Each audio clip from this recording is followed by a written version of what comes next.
Then here we are, day one. It was absolutely torrential rain last night, battered it down, very high winds. As you can see, if I zoom in over there, you can see just how bad the winds are. See, bad. It's all flapping like crazy. See, all giving it the beans.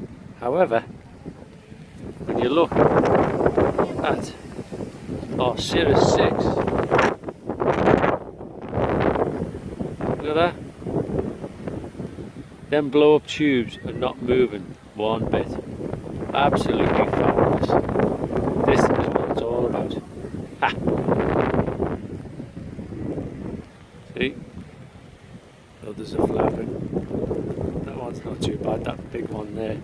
Mind you, the poles are about 2 inches thick. Anyway, there we go. Cirrus 6.